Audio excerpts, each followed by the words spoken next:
Have you ever been there? You're standing up, all eyes are on you, and suddenly, poof, your mind just goes completely blank. It's that rush of panic, right?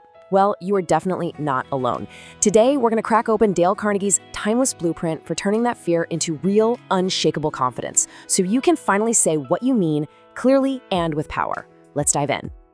Yeah, that feeling where your mind just empties out, it's pretty much universal. But here's the secret. The fix isn't about being perfect. It's about being prepared. Real confidence doesn't just show up out of nowhere. It comes from knowing you've got a plan in your back pocket. And this is the best part of Carnegie's whole message. Great speakers are made, they are not born. Think of confidence like a muscle. And right now, we're about to walk through the workout plan that's gonna build it step by step. And you know what that means? It means anyone can learn to do this, including you. So where do we even begin this journey? Well, it's not with your script or your slides. It's with your mindset. Seriously, the most important work you can possibly do happens right up here, in your own head, long before you ever step on a stage. It all boils down to this one simple but really powerful idea. Preparation kills fear. Most of the anxiety we feel, it doesn't come from the audience judging us. Nope. It comes from our own internal uncertainty. Having a clear plan is your absolute best defense against all those nagging what-if thoughts. All right, so here's your mental checklist. First off, whenever you can, speak from your own experience. Your stories, your knowledge, that's your solid ground. Second, keep your words simple and sincere. People don't connect with fancy vocabulary. They connect with real, genuine feeling. And the biggest one, this is a game changer. Change your goal from trying to impress people to trying to help them. Just that one little shift takes all the pressure off you and puts the focus exactly where it should be. Okay, so our mindset is in the right place. Now let's get into the nitty-gritty, the message itself. How do you actually build a talk that's clear, engaging, and something people will actually remember? It's way simpler than you think. Just remember this number, 3. This is probably the single most important rule of structure there is. Why? Because the human brain is just wired for 3s. If you limit your talk to 3 main points, your message becomes digestible, memorable, and just powerful. Not 2, not 4, 3. So here's what that 3-part structure looks like in action. You got to start with a hook, a surprising question or a quick story that grabs their attention right away. The middle part, that's where you use your personal stories to make your points feel real and to build trust. And you absolutely, positively must end with a super clear summary and give the audience one single thing to do next. So, how do you remember all this without sounding like a robot reading an essay? This is critical. Reading from a script literally builds a wall between you and your audience.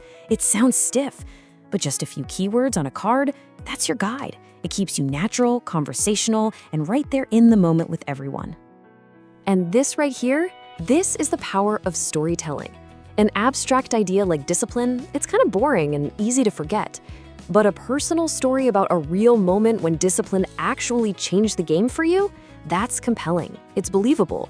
And that's the stuff that makes your message stick with people long after you're done. Okay, you've prepared your mind, you've crafted your message, now for the fun part, the delivery. How do you actually bring your words to life and create a real, genuine connection with the people listening? Now listen up, because this might be the most overlooked step of all, but I promise you it's non-negotiable.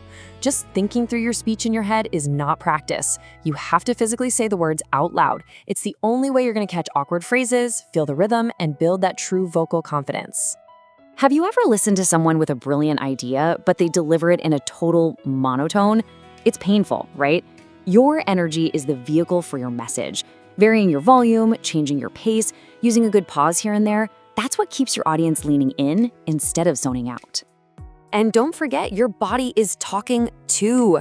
When you see someone with their hands clasped tight or jammed in their pockets, it just screams nervous. But using natural, open gestures, that tells the audience you're comfortable, you're confident. It's such a simple physical signal, but it has a huge psychological impact. You want to build trust instantly? Use your eyes. But look, don't just scan the room like a robot. Try this little trick. It's the 3-second rule. Just hold eye contact with one person for a full thought. It makes them feel seen, included, and it turns a big, scary room into a series of small, one-on-one conversations. That's how you build real rapport. All right, we've covered the mindset, the message, and the delivery. But theory is one thing, and action is a whole other beast. So, let's talk about the single most important step you can take to actually start building this confidence, like today. And this is so crucial. You do not wait to feel confident before you speak. You speak in order to become confident. Courage isn't the absence of fear, it's deciding to act even when you feel it. Every tiny little action you take builds the foundation for bigger ones. So here's a simple, totally non-intimidating mission for you this week. First, just pick one topic you already know and love. Second, outline 3 simple ideas about it. And then, just practice your opening line out loud. 10 times. That's it. That small win creates real momentum, I promise. And that brings us to our final thought. Don't wait around for some perfect, high-stakes opportunity. Look for the small one. Can you ask a question in a meeting, give a quick toast at dinner, share an idea with your team? Find one small moment this week to just use your voice. That's not just the start of your journey, that's the first real step to becoming the confident speaker you were always meant to be.